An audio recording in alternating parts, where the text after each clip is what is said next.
Hello, everybody. This is Graham Plaster, co-host of the America's Future series Joint Military Pitch Day on October 26th.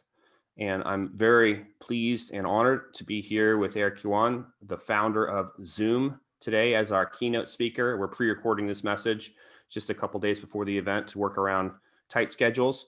But Eric founded Zoom in 2011 to deliver happiness and bring teams together in a frictionless video environment.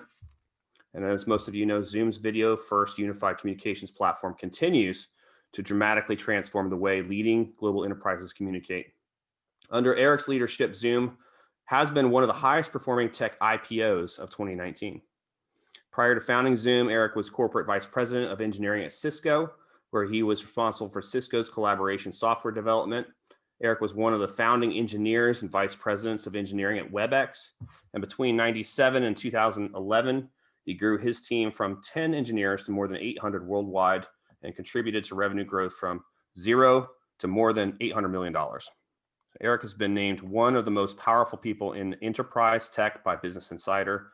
And in 2018, he was named the #1 CEO of a large US company by Glassdoor and EY Entrepreneur of the Year in Northern California in the software category. In 2019, he was added to the Bloomberg 50 as a leader who changed the game in global business. He's named the inventor on 11 issues and 20 pending patents in real-time collaboration. So very honored to have you here, Eric. And we have a couple questions to go through. I'm sure that our attendees will be really interested to hear your perspective. So thank you so much for being here. Graham, thank you for having me. I truly appreciate it. Yeah. So as you know, our event is focused on companies that are pitching their solutions to government for national security, for critical infrastructure. And they're in the position that you were in a while back when you started your company. They're trying to raise capital or land new clients. So I think this audience would love to know how and why you started Zoom. Yeah, so as you mentioned earlier, so I was in this real-time collaboration business for a long time, since 1997. So it was back to the year 2010, the year before I left. So every morning, I can tell you, I did not want to go to office. I was not happy.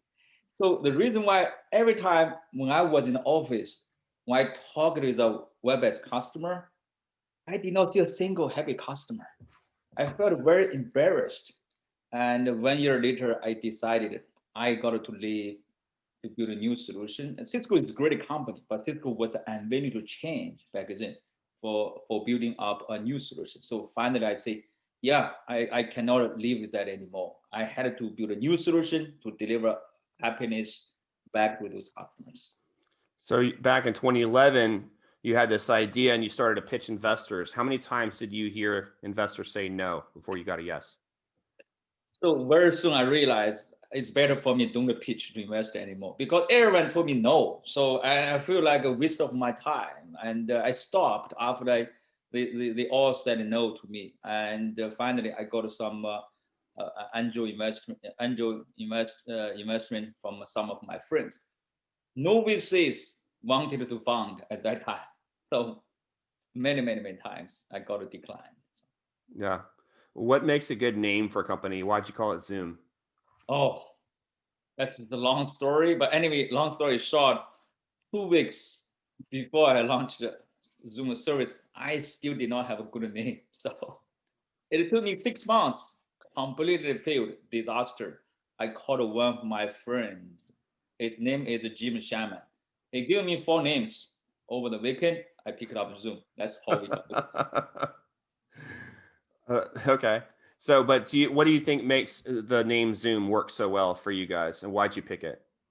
I think among those 4 names, for sure, Zoom is much better because ultimately, I think name gotta be catchy, and like Google, Uber, right? And that's great name. Zoom also is very 4 or 5 characters, right? Zoom, easy to pronounce, catchy.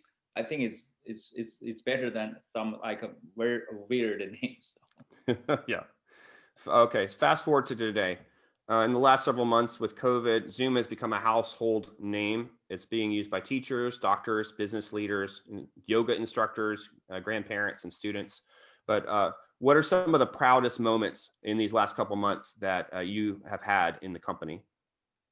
Yeah, being an entrepreneur, right? We all had a dream, right? And however, the dream could be big, could be small. Normally, you start from one area. When we started, we focused on enterprise or business customers.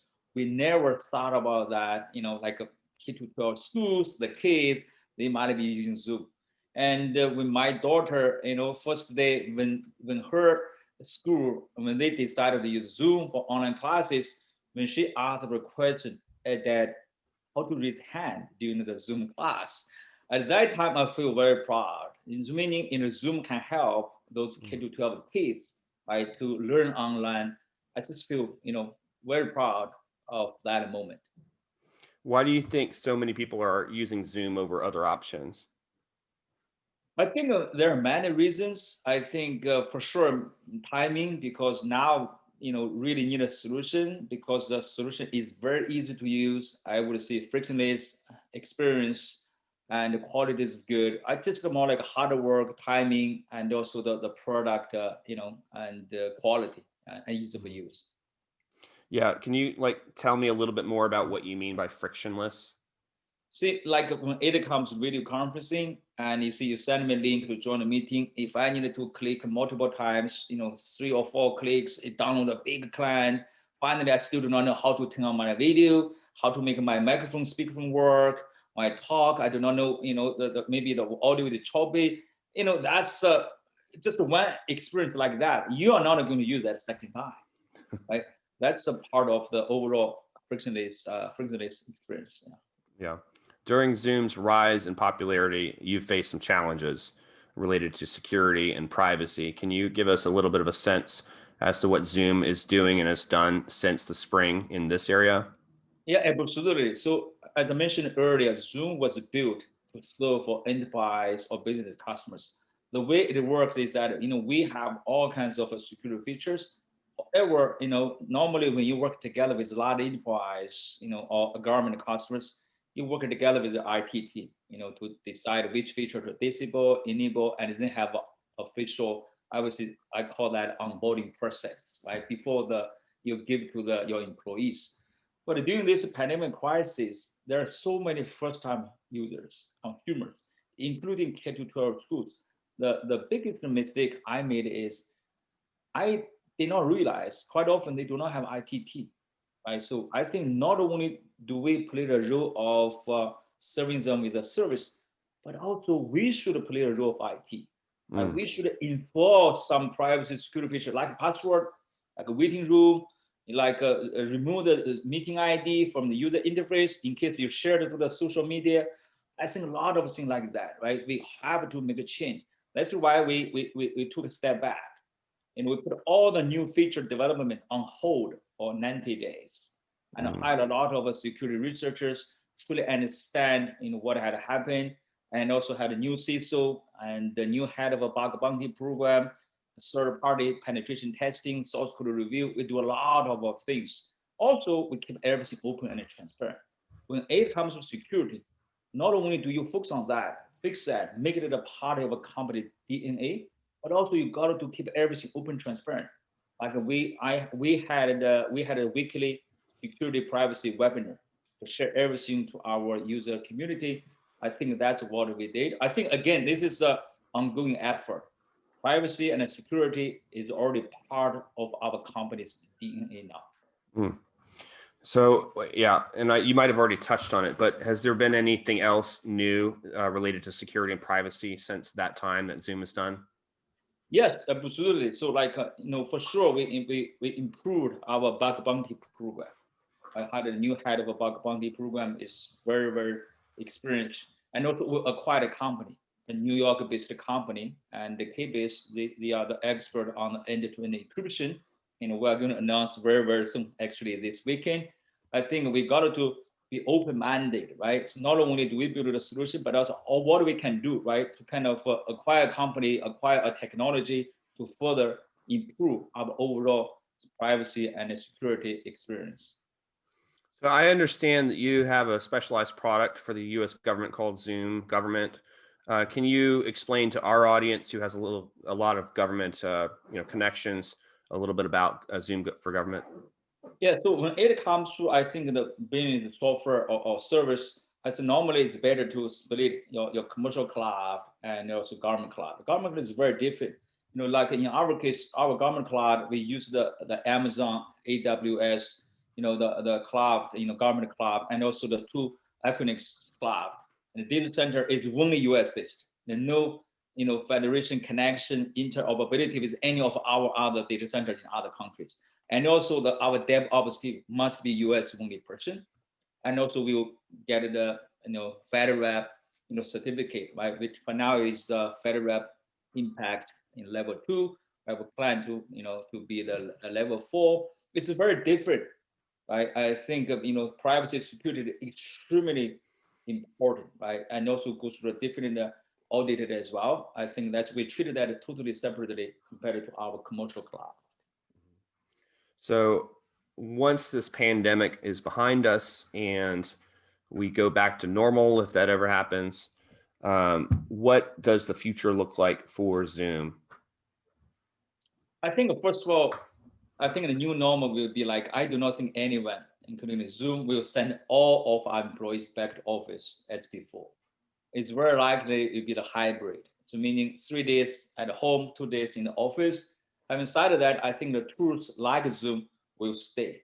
Because not only for business communication, but also even for, we launched a service called On Zoom.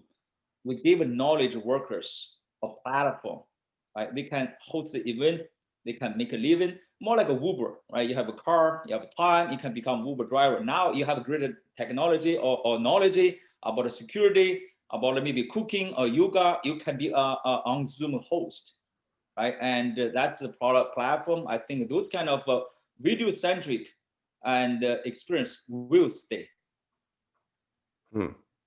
Yeah, I think so. Before we close out, what advice do you have for this group, for entrepreneurs trying to get started, maybe, looking at with a big dream to become big, not sure what to do next? How would you inspire them? I think if you have a dream, I can start as early as possible. Looking back, I think the number one mistake I made is I started too late. I live in Silicon Valley. It's a worldwide, innovation center. When I started, I was already 41 years old, right? The energy level, a lot of things. I think start as early as possible because you will realize, wow, that's very exciting. You have a dream, that's a long journey every day. And even if you're facing all kinds of challenges, but you are going to learn a lot, especially in 20 or 30 years. When you look back, you are not going to regret. I did something and working together with a team, we built something, we feel proud. I think that's the most exciting thing, I think. Yeah. Wow. What kept you going kind of in your challenging times of building Zoom? I think first of all, I have a passion, to build a best frictionless, the collaboration, video collaboration experience. So I really enjoy that. If you ask me, if I do not work on this, I have no idea what else I should do. So that's my passion, right? That's really enjoy that. I even do not think that's work.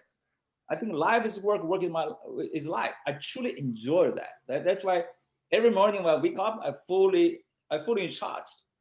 Because it's really motivated myself to build a better solution to help make the world a better place.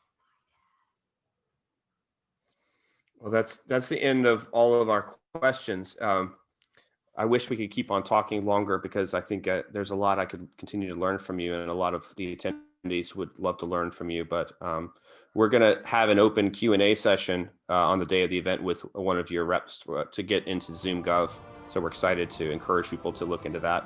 And I want to thank you for your time, making yourself available for this event to inspire entrepreneurs and to explain some of the technology and the vision behind Zoom. So thank you again so much for being a part of this event. Graham, thank you so much for having me. I truly appreciate it. Thank you. You're welcome.